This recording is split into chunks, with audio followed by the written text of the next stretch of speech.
Hello students, welcome to my channel. जैसा कि students आप लोगों ने पिछले 5 वीडियोस मेरे देखे होंगे, उसमें आप लोगों ने एक चीज़ देखा होगा कि अभी जो हमारा एक सीरीज चल रहा है वो आरआरबी एनटीपीसी ग्रुप डी का एक सीरीज चल रहा है।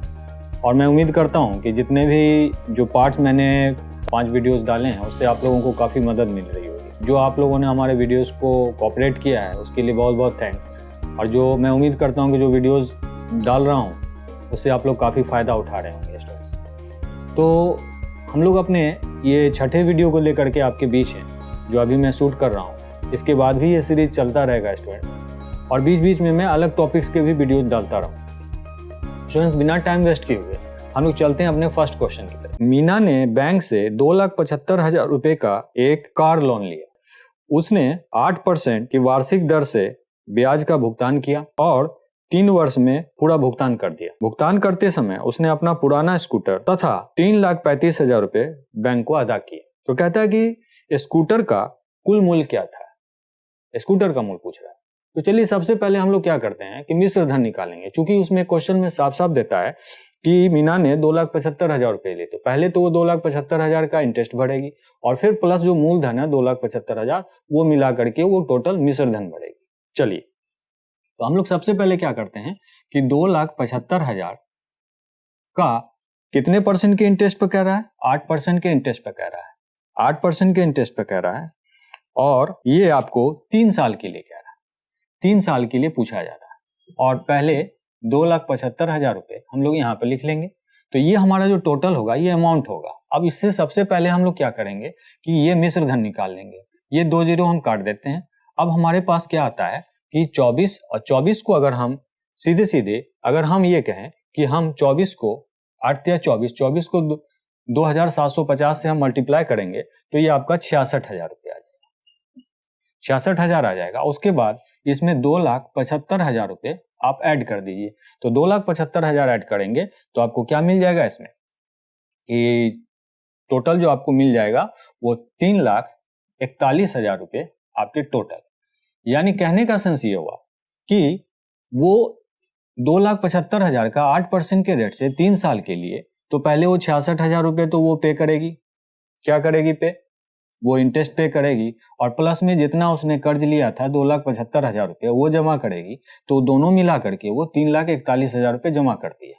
अब वो कहता है क्वेश्चन में कि वो टोटल बैंक को क्या करती है कि भुगतान करते समय उसने अपना पुराना स्कूटर और साथ के साथ 3,35,000 रुपये। तो अब एक बात बताइए, यहां पर हमें स्कूटर का सिंपल दाम पूछा जा रहा है कि स्कूटर की वैल्यू क्या होगी। तो टोटल पैसे उसने 3,41,000 रुपये जमा किए थे होते हैं, तो जिसमें से कि 3,35,000 रुपये वो कैश देती है। तो 3,35,000 3,41,000 में 3,35,000 अगर आप घटाते हैं तो आपको क्या मिलता है? 6,000 रुपये। तो हम साफ साफ देखते हैं कि स्कूटर का जो कीमत था, स्कूटर की जो प्राइस थी वो 6,000 रुपये थी। क्योंकि 3,41,000 में से 3,35,000 तो उसने कैश जमा किए, तो जो बचते हैं 6,000, वही 6,000 रुपये स्कूटर की कीमत है। तो जहां तक मुझे उम्मीद है ये प्रोसेस आपको समझ में आया होगा। चलिए अब हम लोग अपने नेक्स्ट क्वेश्चन की तरफ चलते हैं। नेक्स्ट क्वेश्चन स्टूडेंट, जैसा कि आपको कॉर्नर पर दिख रहा होगा, कहता है कि एक टैंक दो नल XY द्वारा क्रमशः 5 घंटे और 10 घंटे में भरे जा सकते हैं। 2 नल है, यानी कि एक नल X है, एक Y है, जो 5 घंटे में और 10 घंटे में भरता है। ठीक है। उसके बाद कहता है कि एक दूसरा नल है Z, जो उसे 20 घंटे में खाली कर देता है। ठीक। कहता है कि यदि तीनों नल को एक साथ खोल दिया जाए तो इस टैंक को भरने में कुल कितना समय लगेगा। सिंपल सी बात है, 2 टैंक तो भर रहा है और तीसरा टैंक उसे खाली कर रहा है। तो तीनों अगर साइमल्टेनियसली एक साथ खोल दिए जाए तो इसका फाइनल हमें जो कुल समय लगेगा, यही हमसे समय पूछा जा रहा है, कितने घंटे में। तो लिया गया कुल समय क्या हो जाएगा? कुल समय लिख लीजिए। कुल समय, क्योंकि पहला 5 घंटे में भरता है तो उसका 1 घंटे का काम क्या होगा? 1/5, और दूसरा 1/10 घंटे में भरता है, और तीसरा कहता है कि उसे खाली करता है। तो तीसरा खाली करेगा तो हम क्या करेंगे? वहां माइनस करेंगे, क्योंकि ये दोनों तो भरने में समय लगा रहा है और ये तीसरा खाली करने में लगा रहा है। और ये तीनों कौन है? ये X है, ये Y है और ये Z है। तो हम क्या करेंगे? 5, 10 और 20 का एलसीएम ले लेंगे। 5, 10 और 20 का एलसीएम फाइनली क्या होता है? 20। अब 5 से आप इसको काट दीजिए, 5 चौके 20, 10 दूना 20, अब 20 तो एक कट ही जाएगा। तो 6 में से 1 घटा देंगे तो क्या बच जाएगा? 5। और 5 को इससे काटेंगे तो आपको फाइनली यहाँ पर क्या मिलेगा, 1/4। 1/4। तो हम क्या देखते हैं कि जो लिया गया कुल समय 1/4, तो इसका अगर रेसिप्रोकल करेंगे तो टोटल आपका 4 घंटा निकल के आएगा। तो लिया गया कुल समय 4 घंटा होगा, यानी कि 4 घंटे में 2 नल तो भरेंगे और 1 नल उसे 20 घंटे में खाली कर सकता है, तो टोटल समय लेगा वो 4 घंटे का। तो अब हम लोग चलते हैं अपने नेक्स्ट क्वेश्चन की तरफ। नेक्स्ट क्वेश्चन कहता है कि अनिल ने 6 रुपए प्रति दर्जन के हिसाब से 100 अंडे खरीदे और उसने 25 अंडे 10% के लाभ पर और 25 अंडे 25% के हानि पर और 50 अंडे 20% के लाभ पर बेच दिए। ठीक, कहता है कि तो बताइए कि अनिल का कि जो प्रतिशत लाभ या हानि क्या हुई, यानी कि अगर टोटल प्रोसेस को देखा जाए तो क्या उसे लाभ हो रहा है या हानि हो रही है, हमें इसको देखना है। अगर हानि हो रही है तो हानि प्रतिशत, अगर लाभ हो रही है तो हमें लाभ प्रतिशत बताना है। तो सबसे पहले हम क्या करेंगे कि हम टोटल क्रय मूल्य निकाल लेंगे। कुल क्रय मूल्य क्या हो जाएगा, क्योंकि वो कहता है कि वो 6 रुपए प्रति दर्जन के हिसाब से 6 रुपए प्रति दर्जन, 6 रुपए प्रति दर्जन नहीं बल्कि 6 रुपए प्रति अंडे है। 6 रुपए प्रति अंडे की दर से 100 अंडे खरीदता है, तो 6 गुना 100 तो बराबर उसको 600 रुपये हो गया उसकी कुल क्रय मूल्य। अब हमें कुल विक्रय मूल्य निकालना है, तो कुल विक्रय मूल्य बराबर क्या हो जाएगा, आप इसे सॉल्व कर लीजिए। कहता है कि 100 में से 25 अंडे, तो 25 अंडे का मतलब होगा कि एक अंडे की कीमत 6 रुपये है, तो 25 अंडे की कीमत क्या हो जाएगी, 150 रुपये। आप ऐसे भी 600 का अगर 25% निकालते हैं तो क्या होता है, 150 होता है, तो 150। अब कहता है कि 150 अंडे जो है, यानी 150 को वो कहता है कितने परसेंट के लाभ पर, सीधी सीधी वो 10% के लाभ पर, तो 10% के हिसाब से इसका निकाल लीजिए। और फिर प्लस, फिर कहता है कि 25 अंडे 25% के हानि पर, तो 25 अंडों का मतलब क्या हो जाएगा, 150 कीमत हो जाएगा और 25% के हानि पर, तो आप इसको निकाल लीजिए और फिर प्लस कर दीजिए। बाकी के बचते हैं कितने, 50 अंडे, तो 50 अंडे की कीमत क्या हो जाएगी, 300 रुपये हो जाएंगे। अब 300 को कहता है कि वो 20% के लाभ पर बेचता है, तो लाभ के हिसाब से आप इसको निकाल लीजिए। अब सिंपली आपको करना क्या है, ये काट दीजिए, 2 जीरो कट जाएगा, यहां से ये कट जाएगा। अब यहां से आप 5 दूना 10 और 5 दिया 15 कर दीजिए, और यहां से 1 जीरो ये, तो ये कट गया। अब आपको फाइनली क्या निकल के आ जाएगा, 11 5 1 5 5 1 6 165। और इसका क्या हो जाएगा, ये आपका हो जाएगा 2 से इसको अगर आप काटेंगे तो 75 का आधा कितना होता है, 37.5 रुपया, तो हो जाएगा 30 तिया 90 और 75 तिया 22, यानी कि 112 रुपया 50 पैसा। और इसको अगर आप करेंगे तो 12 तिया 36, 360 रुपये। अब इन सबका योग अगर आप निकालते हैं 360 112 रुपये 50 पैसे और 165 रुपये, तो इसका योग आपको निकल के आता है 637 रुपये 50 पैसे, 637 रुपये 50 पैसे। तो आप क्या देखते हैं कि जो कुल विक्रय मूल्य है वो आपका निकल के आता है 637 रुपये 50 पैसे, या कुल क्रय मूल्य क्या है 600। अब आप साफ साफ देख रहे हैं कि विक्रय मूल्य ज्यादा है, कितना रुपया ज्यादा है, 37 रुपया 50 पैसा ज्यादा है। तो आपको करना क्या है, इसका प्रतिशत लाभ निकाल लेना है। चूंकि यहाँ लाभ निकलेगा क्योंकि इसको 37 रुपये 50 पैसे का लाभ हो रहा है, तो 37 रुपया 50 पैसा यहाँ कर लीजिए, इंटू 100 कर दीजिए, और क्रय मूल्य क्या है आपका 600 रुपये। आप इससे इसको काट दीजिए और 37.5 को अगर आप 6 से भाग लगाएंगे तो आपको कितनी बार में 6 के 36, और यहां से कितना निकल जाएगा आपका 1, तो 6 दूना 12 और 6 पचे 30, यानी कि 6.25% का उसको लाभ होगा। तो मेरे ख्याल से आपको ये समझ में आई होगी बात। तो चलिए अब हम लोग अपने नेक्स्ट क्वेश्चन की तरफ बढ़ते हैं। अब हमारा नेक्स्ट क्वेश्चन कहता है कि एक कंपनी में 10 कर्मचारियों की प्रति कर्मचारी 36,200 रुपये और 15 कर्मचारियों की प्रति कर्मचारी 33,550 रुपये का वेतन मिलता है। कहता है कि प्रत्येक कर्मचारी का औसत वेतन क्या है। तो सिंपल सी बात है, हम इसको क्वेश्चन को यहां पर सॉल्व करते हैं। सबसे पहले देखिए कि कहता है 36,200 रुपये 10 कर्मचारियों में बढ़ता है, तो 36,200 रुपये कितने कर्मचारियों में, 10 कर्मचारियों में बढ़ता है। और उसके बाद कहता है कि 15 कर्मचारियों में 33,550 रुपये का वेतन मिलता है। तो 15 गुना आपको करना क्या है, 15 गुना 33,550 कर लेना है।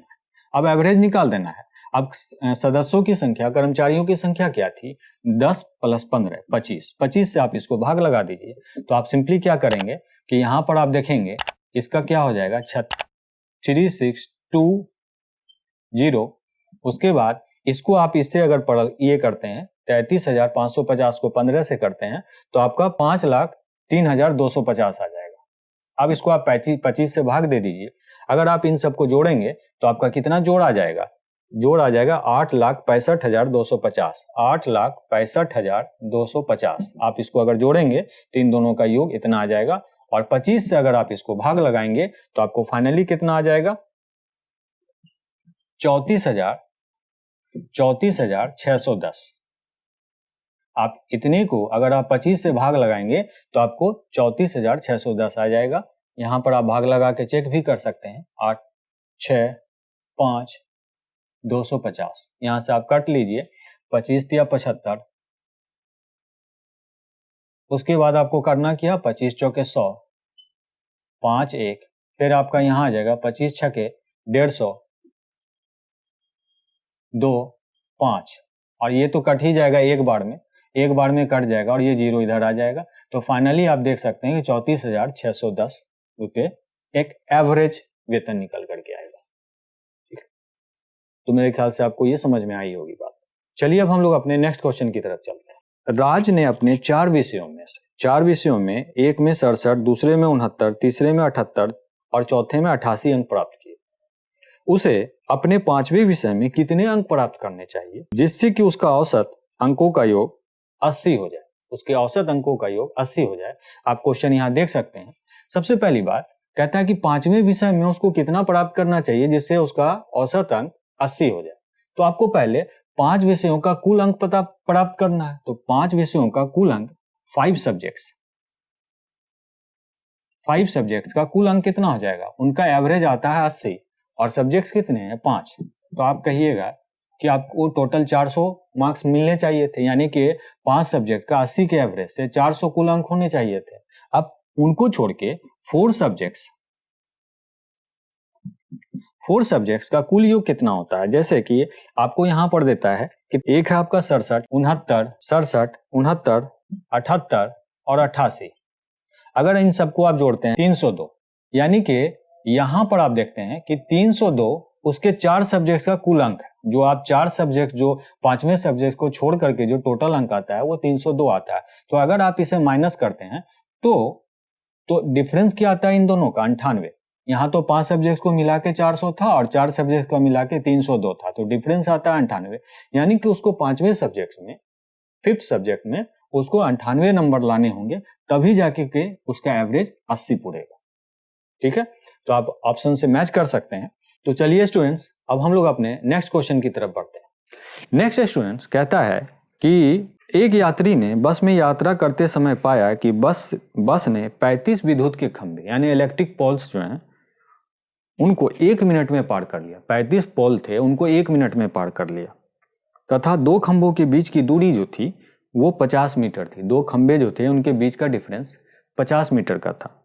कहता है तो बस की रफ्तार बताइए, यानी बस की चाल पूछ रहा है। तो बड़ा सिंपल सा लॉजिक है स्टूडेंट्स। आपको करना क्या होगा, कितने खंभे हैं? 35 खंभे हैं और 35 खंभों में हर खंभे के बीच का जो डिफरेंस है, 2 खंभों के बीच की जो दूरी है, जैसे कहता है कि एक खंभे यहाँ, एक खंभे यहाँ। अब ऐसे से करके खंभों का गैप है, एक खंभों के बीच का जो गैप है वो 50 मीटर का है।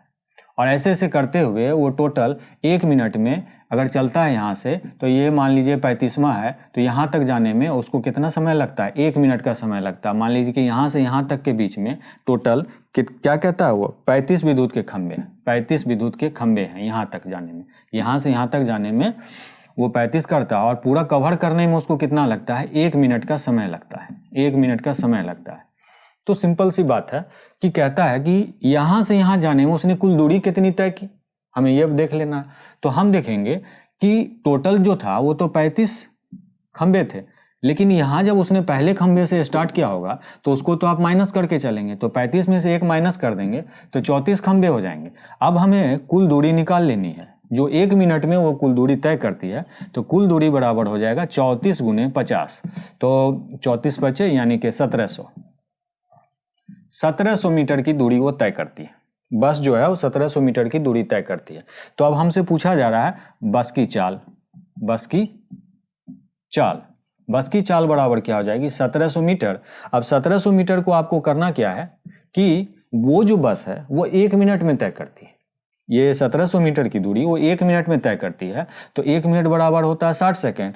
अब आपको पता है कि ये जो स्पीड निकल के आएगा वो तो निकल के आएगा क्या, मीटर पर सेकंड में आएगा, तो उसको आप किलोमीटर पर आवर में चेंज करने के लिए क्या करेंगे, 18/5 से आप उसको मल्टीप्लाई कर देंगे। तो आप सिंपली कहेंगे कि यहाँ से इसको काट देंगे 6 तिया 18 और 5 से इसको काट देंगे तो ये कितनी बार में कट जाएगा, 34 बार में। तो 34 तिया क्या हो जाएगा 102, 4 तिया 12, 3 तिया 9, 102।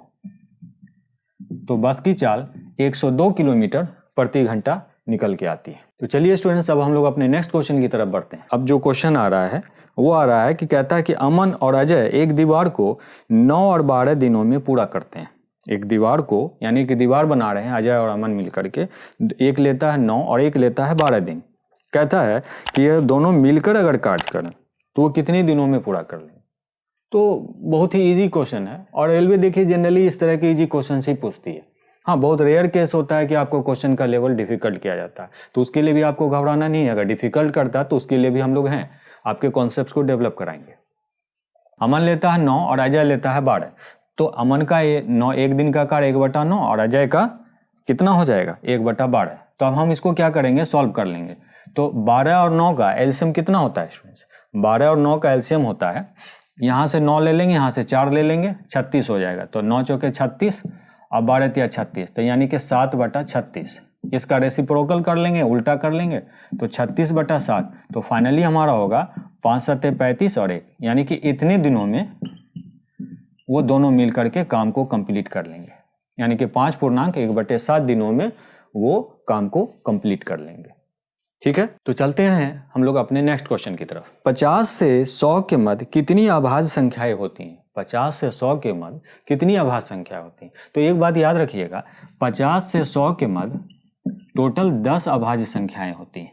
क्यों, अब ये तो आपने क्वेश्चन के अकॉर्डिंगली देख लिया कि आप कॉन्सेप्ट्स आपको दे देता हूं, इससे आप लोग अगर 1 से 100 तक के कभी भी आपको अभाज्य संख्याएं पूछी जाएंगी तो आप इजीली एक कोड से आंसर दे सकते हैं। देखिएगा होता क्या है कि पूरे, ये तो आपने देख लिया कि 50 से लेकर के 10 होते हैं, लेकिन ये कैसे होते हैं, क्यों होते हैं, इसको हम लोग समझेंगे। देखिए होता क्या है कि जब आप 1 से लेकर 100 तक की बात करते हैं, 1 से 100 तक में जो कुल अभाज्य संख्याएं होती हैं वो 25 होती हैं, जिसमें कि 1 से 50 तक में 15 अभाज्य संख्याएं होती हैं और 50 से लेकर के, यानी कि 51 से लेकर के, आप कह लीजिए 51 से लेकर के 100 तक में कुल कितनी अभाज्य संख्या होती हैं 10।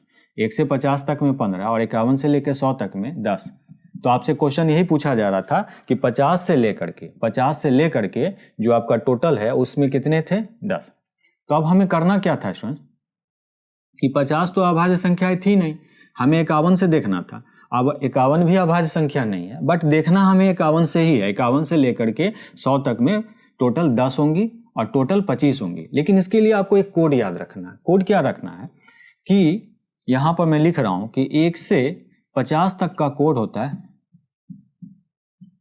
44,223 और 51 से लेकर के 100 तक का कोड होता है 22,321। अब आप कहेंगे कि ये कोड है क्या, इसको आप समझिए। देखिए 1 से 50 तक जब आप चलते हैं ना तो 44,223 इसका कोड क्या है ये मैं बताता हूं। जब आप 1 से 10 तक की बात करेंगे ना तो 1 से 10 तक में 4 अभाज्य संख्याएं होती हैं। कौन कौन सी होती हैं, 2, 3, 5 और 7। फिर 11 से लेकर के 20 तक में 4 अभाज्य संख्याएं होती हैं, 11, 13, 17 और 19।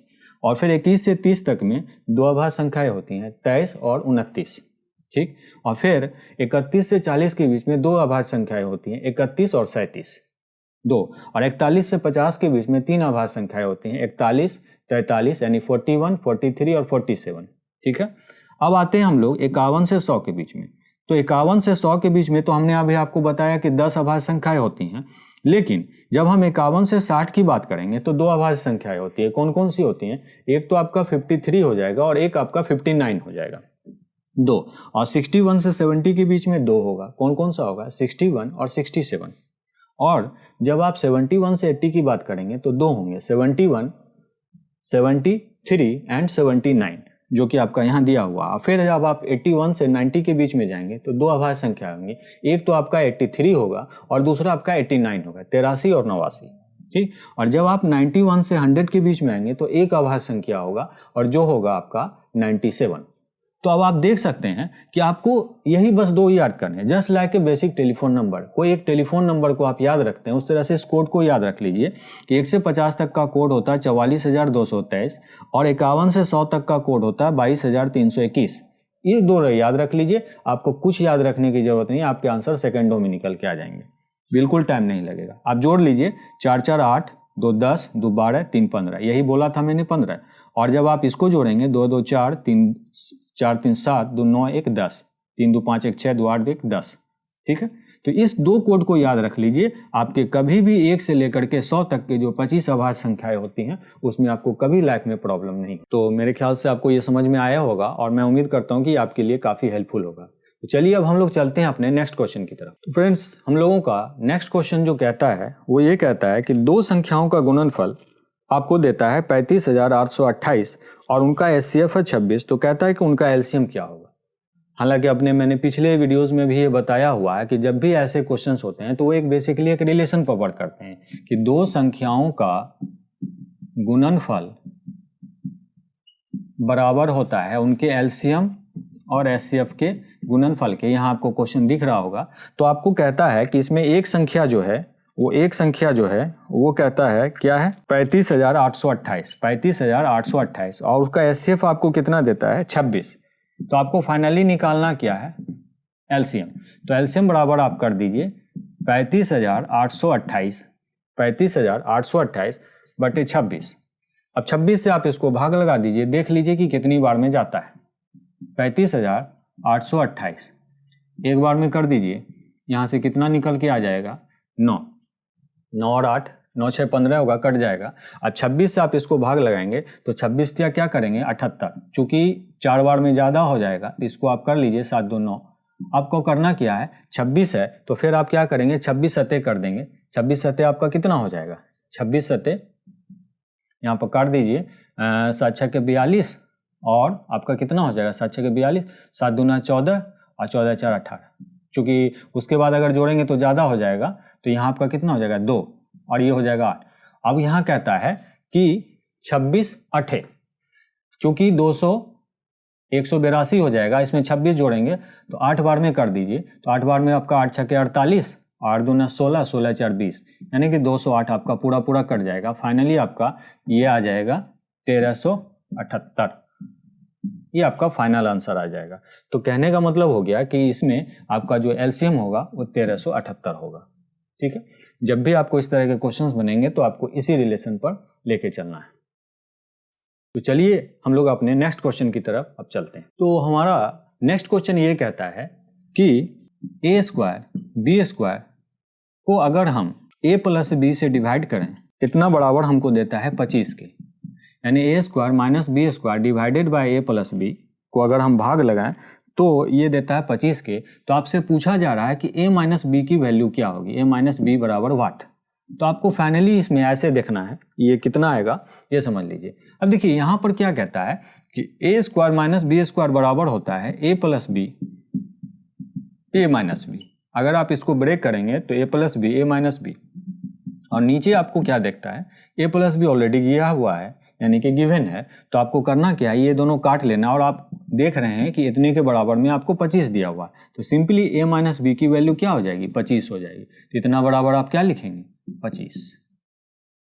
तो मेरे ख्याल से आपको ये चीज़ें समझ में आई हूँ। तो स्टूडेंट्स आज भर के लिए इतना ही, लेकिन जाने से पहले मैं यही कहूँगा कि जो वीडियोज़ मैं अभी आपको अपलोड कर रहा हूँ ये आपकी 6ठी वीडियो है और इसके जो प्रीवियस 5 वीडियोज़ हैं वो ऑलरेडी अपलोडेड हैं। जो जिन स्टूडेंट्स ने भी नहीं देखा है वो हमारे डिस्क्रिप्शन बॉक्स में जा करके मैंने लिंक ऑलरेडी दिए हुए हैं, उनको आप वहाँ से देख सकते हैं, और नहीं तो आप आई बटन पर भी क्लिक करके आप उसे देख सकते हैं। और जहाँ तक मैं उम्मीद करता हूँ स्टूडेंट्स ये वीडियो से आप लोगों को काफ़ी फ़ायदा हो रहा होगा। और फाइनली मैं यही कहूँगा कि अगर आपको ये वीडियो अच्छा लगा हो और आपके मन को छू गया हो तो आप प्लीज़ इसे लाइक करेंगे और सब्सक्राइब करेंगे। तो आपका सुझाव, आपके जो सजेशंस हैं उनका मैं वेलकम करता हूँ।